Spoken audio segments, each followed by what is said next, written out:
La présentation s'intéressera à la réduction des coûts des impacts climatiques pour le Canada et c'est Julien Bourque de l'Institut climatique du Canada qui sera notre présentateur. Julien se spécialise dans l'intégration des travaux portant sur la croissance propre et la résilience, ainsi que la lutte au changement climatique. Suite à un poste chez Ressources naturelles Canada au sein de la division de l'adaptation au changement climatique, M. Bourque consacre plus de 3 ans à développer et mettre en œuvre des projets de verdissement urbain avec les communautés locales visant à accroître la résilience face au changement climatique. Sa présentation aujourd'hui a pour objectif de faire connaître certains des résultats du dernier rapport de la série Coûts des changements climatiques de l'Institut climatique du Canada. Donc, je vais débuter tout de suite. Donc, la série sur les changements climatiques, donc limiter les dégâts, le dernier rapport de la série de 5, c'est une étude sur plusieurs années qui voulait vraiment faire un portrait des impacts économiques majeurs au Canada. Le dernier exercice a été fait en 2010 environ, si je ne me trompe pas, avec le NRT. Voilà, c'est le résultat des 4 premiers rapports. Puis ce rapport, donc, limiter les dégâts, c'est vraiment une analyse des impacts pour l'économie canadienne, mais aussi pour les ménages, ce que ça veut dire pour les gens. Donc, ce qui était quelque chose sur lequel on voulait mettre l'accent. Donc, ce n'est pas un film de Marvel, je vais vous vendre le punch, le spoiler est ici. Donc, c'est un frein majeur à la croissance, la prospérité du Canada. Les dommages climatiques vont affligeront les ménages de façon disproportionnée en faisant augmenter le coût de la vie, là, davantage aussi, puis on va revenir plus loin. Donc, ce n'est pas une perspective lointaine, évidemment, on le voit maintenant, je pense que vous le savez tous. C'est maintenant, c'est en 2021, c'est l'inondation en Colombie-Britannique.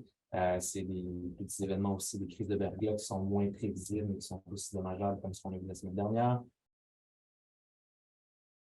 C'est le jet d'eau. Et puis, donc voilà, donc ça fait baisser les revenus par la dégradation des infrastructures, la destruction des actifs, la baisse de productivité. Donc, je vais entrer dans tous ces détails-là. Plus tard, il n'y a aucun des scénarios qui est positif dans tout ce qu'on a regardé, même s'il y a quelques secteurs qui semblent bénéficier des impacts du changement climatique. Je vais revenir évidemment, particulièrement au Québec, c'est se faire voir. L'adaptation, évidemment, vous le savez, c'est des bénéfices. Si on est en mesure de réduire les émissions mondiales et on est en mesure de s'adapter adéquatement au Canada, on peut diminuer de 75% les coûts que je vais vous présenter aujourd'hui. Donc, ce n'est pas un fait établi. On mentionnait la pointe de l'iceberg, c'est un élément très important, je pense, pour cadrer un peu le contexte dans lequel cette recherche-là ou ces recherches-là ont été faites. Ce qu'on a recherché, malheureusement, ça représente beaucoup des adaptations un peu d'ingénierie, si on veut. Les détails sont dans les autres rapports de la série. Mais ce qu'on a été en mesure de quantifier, donc c'est vraiment la pointe.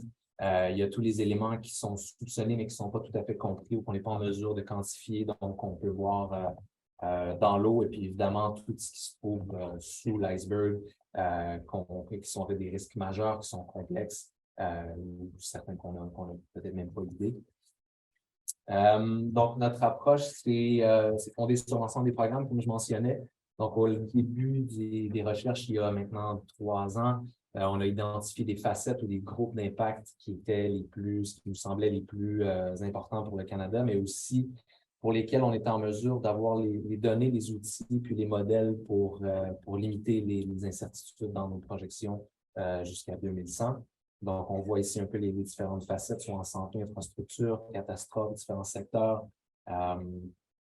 Voilà. Et puis, on a pris tous ces résultats-là, donc des analyses ascendantes. Tous les résultats sont allés dans la machine à saucisse macroéconomique pour voir les impacts vraiment sur l'économie, comment ces impacts directs et économiques-là se réverbéraient finalement dans l'économie au complet. Et je te rappelle comment ça affectait les ménages.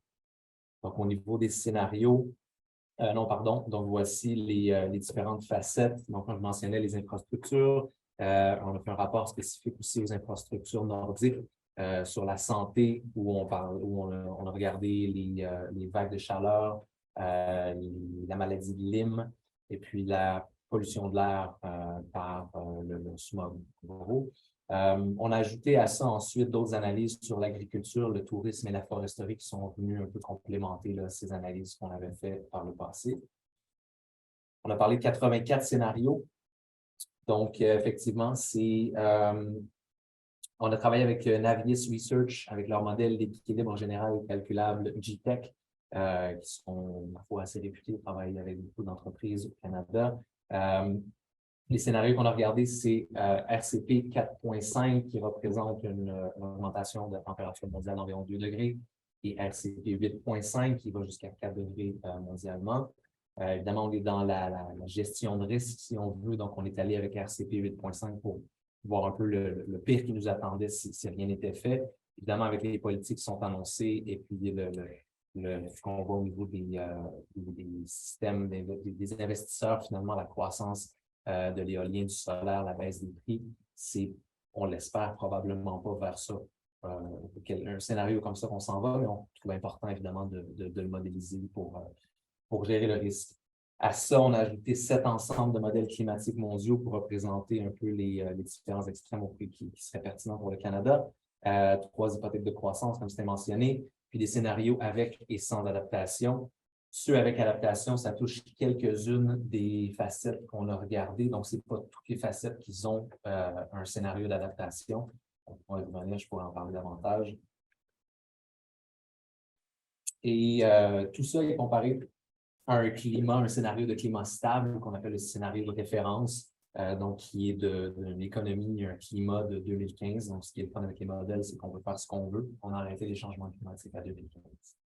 Malheureusement, ce n'est pas comme ça que ça fonctionne dans la vie. On est allé, donc, comme je mentionnais, de 2015, on l'a modélisé jusqu'à 2095 par tranche de 10 ans. Donc, les résultats, c'est que les changements climatiques, c'est un frein pour l'économie du Canada et le Québec, et puis ça va alourdir considérablement le coût de la vie pour les ménages de différentes façons. Donc, si on passe au premier aspect, le frein pour l'économie. Donc, ça, c'est les chiffres pour le Québec. Je suis allé chercher des données qu'on avait. Donc, ça représente dès 2025 3 milliards de pertes en revenu national annuellement. Donc, 2025, on s'entend, c'est dans 2 ans. Donc, c'est maintenant. À mesure que les décennies avancent, on voit que les scénarios, que ça empire, surtout passer la moitié du siècle si on n'est pas en mesure de diminuer nos gaz à effet de serre. Ça représente pour le Canada, c'est 25 milliards de pertes de revenus annuels dès 2025. Voilà. Et puis ensuite, au niveau des emplois aussi, au niveau du Québec, donc c'est 33 000 emplois dès 2025. Et puis encore une fois, on voit que ça continue d'augmenter. Pour le Canada, c'est 180 000 emplois dès 2025. Donc, ça représente une augmentation du taux de chômage de 8 alors qu'on continue dès 2050, ça peut représenter plus de 100 d'augmentation du taux de chômage. Et puis 2100, évidemment, si on n'est pas en mesure de diminuer nos émissions, ça peut aller de 140 à 200 d'augmentation du taux de chômage. Donc, c'est une vraie problématique pour l'emploi. On a décidé de ne pas intégrer à cette analyse-là les potentiels de croissance des nouveaux secteurs, par exemple, qui viennent avec cette transition vers la carboneutralité.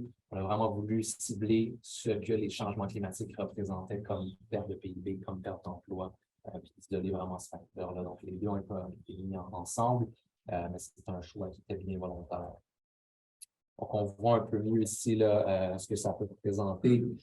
Donc, ça freine l'activité économique, ça pèse sur le PIB, c'est un frein pour le commerce au niveau des exportations. Ça tue des emplois, puis pendant toutes les régions vont être affectées, certaines plus que d'autres, dépendamment des astres liés au climat et puis d'autres facteurs. Donc, je continue rapidement ici. Ça, je pense que c'est important de passer un peu de temps là-dessus. Donc, c'est vraiment au niveau du Québec, je parlais des différents secteurs.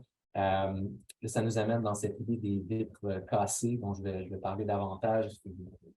Fallacie en anglais, le mot francophone m'échappe.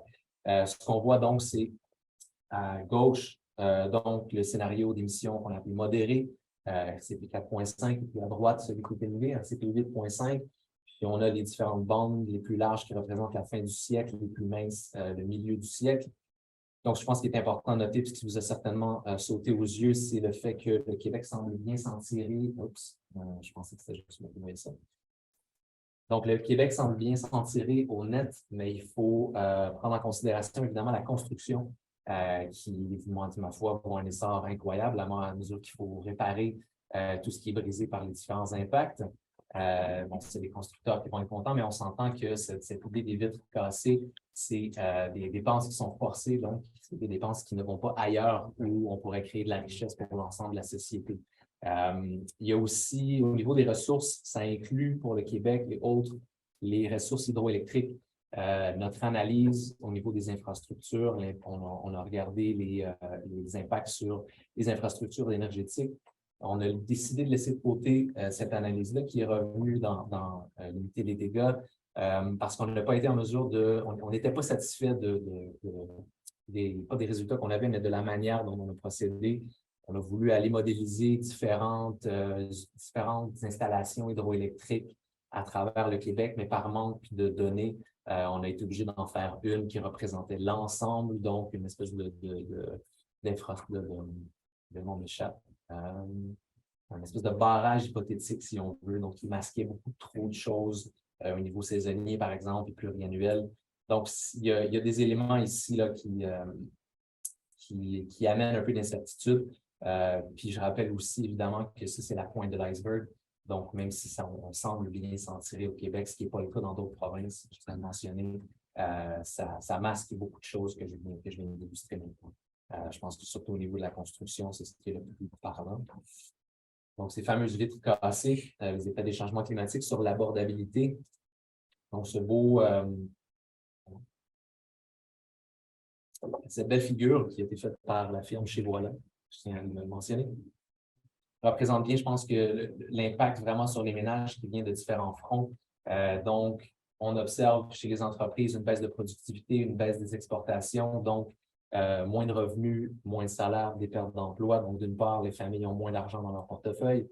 D'autre part, il y a les impacts climatiques qui font en sorte qu'une partie de la facture, on parlait des assurances, ça fait les inondations. Une partie de cette facture-là qui est payée par le résident, une autre partie qui est payée par l'assurance. Ces primes d'assurance qui augmentent évidemment de manière importante avec le temps dans certaines zones plus que d'autres, voire que dans certains endroits, c'est complètement, pour les assurances inondations, c'est complètement refusé ou inaccessible. Et puis, d'autre part, on a les gouvernements qui doivent dépenser davantage, soit pour réparer ce qui est brisé ou pour maintenir ce qui s'effrite plus rapidement. Si on pense aux routes, par exemple, ce qui fait augmenter le poids fiscal et donc éventuellement les taxes et l'intervention du gouvernement. Donc, les ménages sont pris de toutes parts. Donc, le PIB vient vraiment masquer toute cette histoire-là qui, à mon sens, est beaucoup plus parlante des impacts des changements climatiques pour les gens au Canada et au Québec. On parle de perte de revenus par habitant. Encore une fois, c'est des données pour le Québec. Donc, dès 2025, ça représente environ 520 $ par année par foyer. Au Canada, c'est quelque chose comme 700 quelques dollars. Puis encore une fois, ça augmente à mesure que le temps avance. Passé la moitié du siècle, ça empire bien davantage si on n'est pas en mesure de réduire nos émissions maintenant. Donc, encore une fois, un portrait un peu plus global. Donc, les revenus des ménages qui diminuent, les investissements qui diminuent, puis la part du gouvernement qui augmente, donc qui traduit un peu ce que je viens de mentionner. On ne pourrait pas faire une bonne recherche sans désagréger un peu les tranches de revenus. Évidemment, c'est les revenus les moins nantis qui en souffrent le plus. Puis je pense que cette figure-là le montre bien. Encore une fois, à droite, à gauche, les scénarios modérés, à droite, celui élevé. Donc, on voit bien dans les scénarios élevés que passé 2050, ça baisse vraiment très, très rapidement.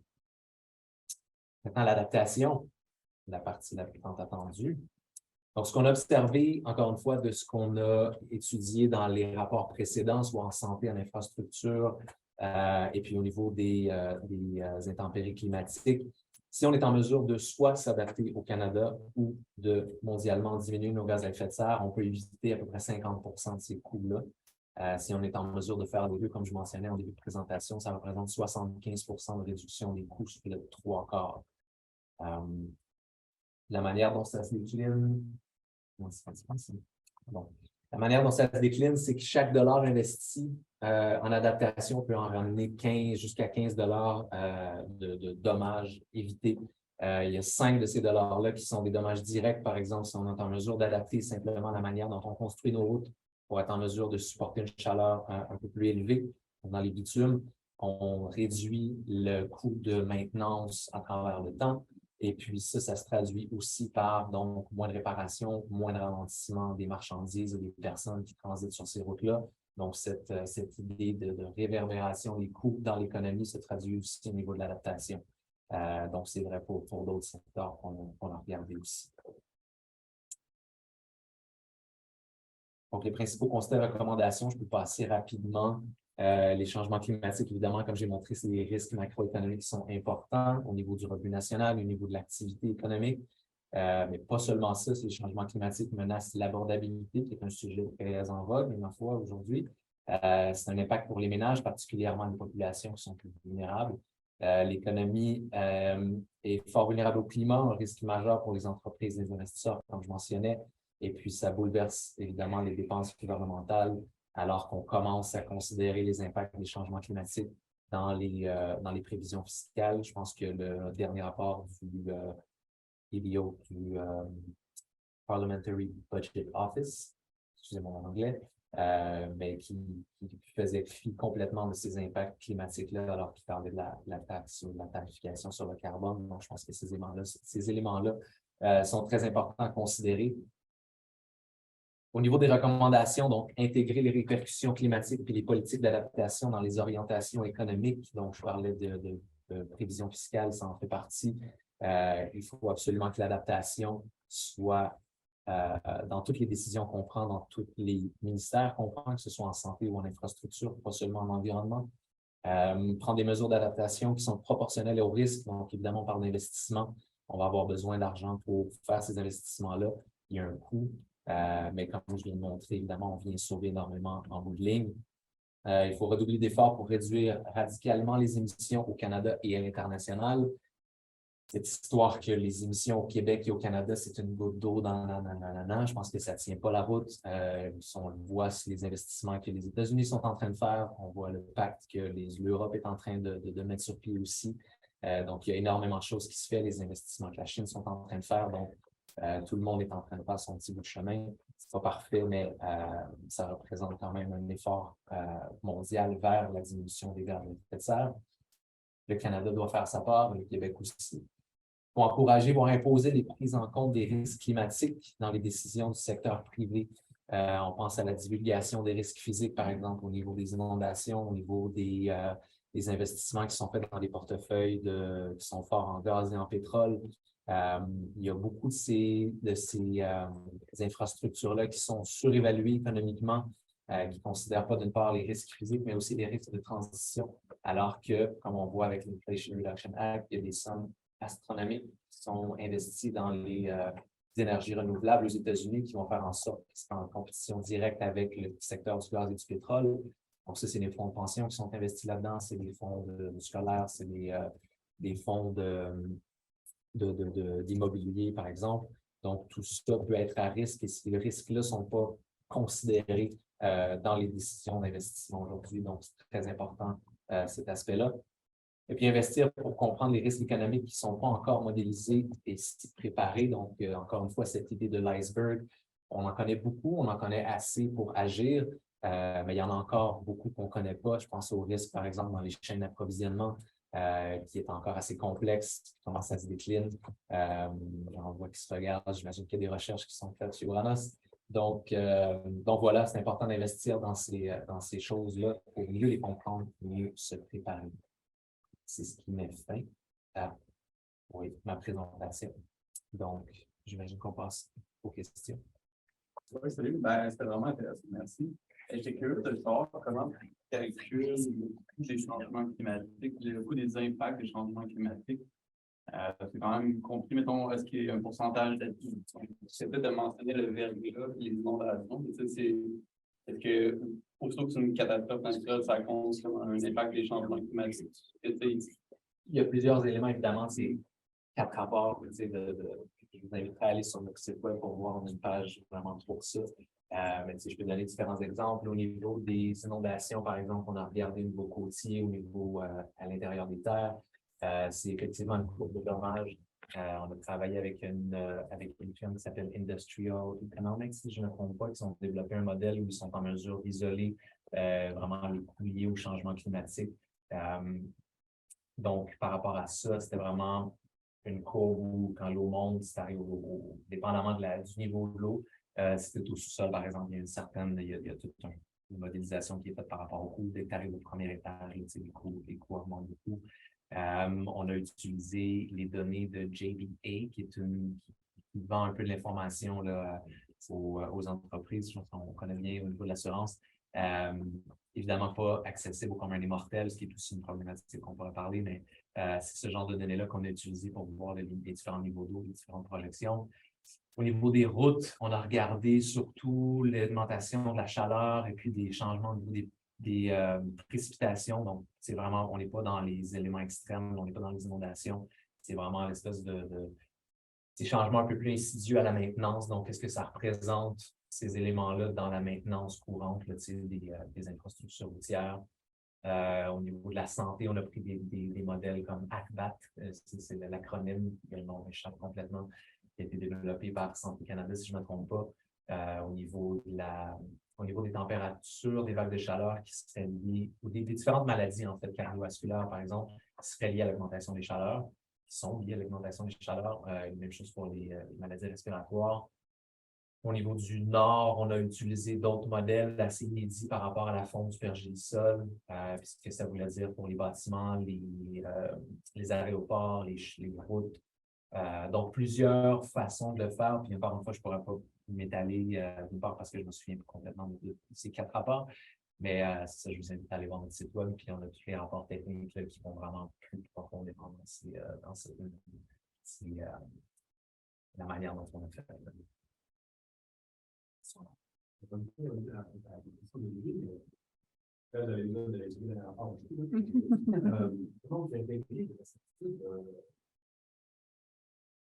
Ben, c'est ça, en utilisant les 7 modèles climatiques avec différents types de RCP et de RCP, on arrive à vraiment une brochette là, de coûts. C'est vraiment d'un maximum à un minimum avec vraiment tout ce qu'il y a entre les deux. Donc, c'est évidemment pas une boule de cristal, là, comme je pense qu'on sait ici.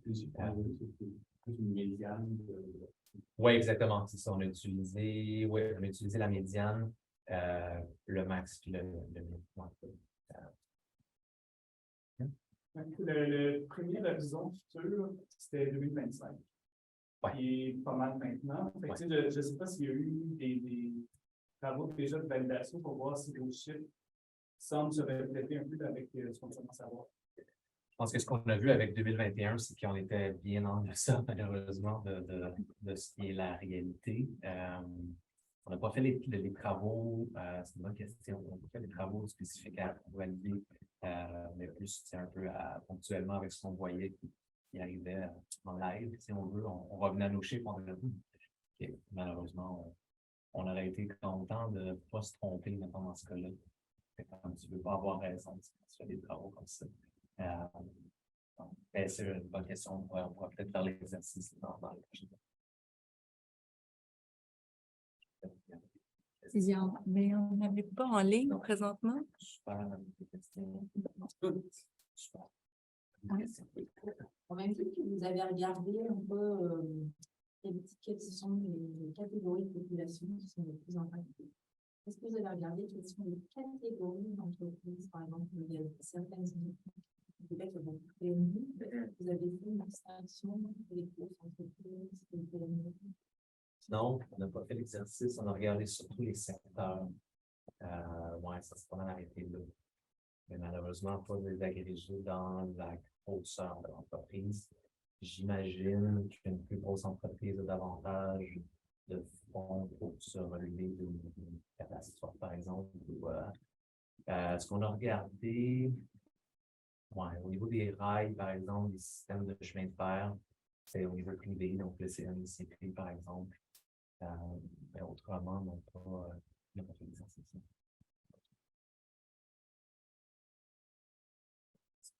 Ouais, on peut pas aller Il y en a là-dessus. pas d'autres. Ça rejoint, mais je suis curieux en fait de connaître, mettons, c'est quoi le modèle qui permet d'aboutir à un chiffre sur les emplois à partir des changements climatiques? C'est quoi les. Parce que là, tu fais l'hypothèse que justement, il n'y allait pas avoir de croissance dans d'autres domaines qui sont reliés, par exemple, à la décarbonation. Ouais.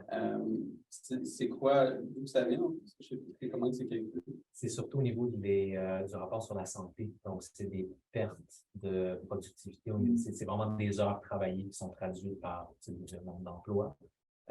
C'est beaucoup au niveau de la chaleur. Fait que c'est surtout des secteurs à l'extérieur ou au niveau manufacturier. Puis l'adaptation qu'on a vue de ce côté-là, c'était au niveau des bâtiments, des manufactures, des systèmes d'ombrage, des toits verts, mais c'était beaucoup un peu plus comme un peu back of the envelope, si on veut. Mais au niveau des impacts, vraiment, là, c'est ça, c'est au niveau de la chaleur surtout, puis de la morbidité, mortalité. Malheureusement, les gens qui meurent, ils perdent l'emploi. Dans le sens, c'est comme des emplois, mais c'est comme équivalent d'heures parce qu'il fait trop chaud. Ouais. Puis je me rappelle au niveau macroéconomique, je pense qu'il y avait un élément aussi de d'autres secteurs qu'on avait regardé qui se sont comme sont sortis de cette étude plus macroéconomique. Là, je reviens au rapport technique pour ça.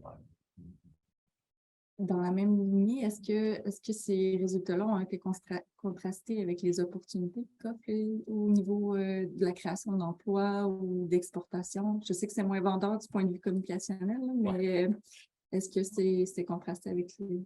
Non, c'est ça, on a vraiment juste choisi de regarder les pertes, les beaux emplois, puis les gains finalement avec l'adaptation seulement, pas les autres opportunités qui se présentent. Puis au niveau de l'adaptation, est-ce que les scénarios, c'est par secteur ou par...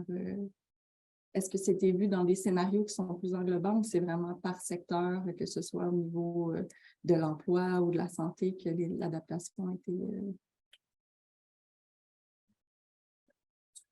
Ben, en fait, je me posais la question si vos scénarios d'adaptation, c'était un peu englobant en regardant les politiques ou qui pourraient être mis en place ou c'est vraiment juste par secteur, quelles sont les mesures qui peuvent être mises? Oui, c'est ça, exact. C'est par secteur. Puis c'est ça, malheureusement, on n'a pas mis, par exemple, au niveau des inondations, la revitalisation des berges, le reverdissement par les berges, ce genre de choses comme ça.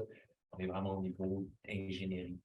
C'est intéressant parce qu'on parlait de relocalisation. Dans les inondations à l'intérieur des terres où c'est plus difficile de faire une adaptation vraiment parce que c'est très localisé, différents débits, différents types de cours d'eau. On a regardé où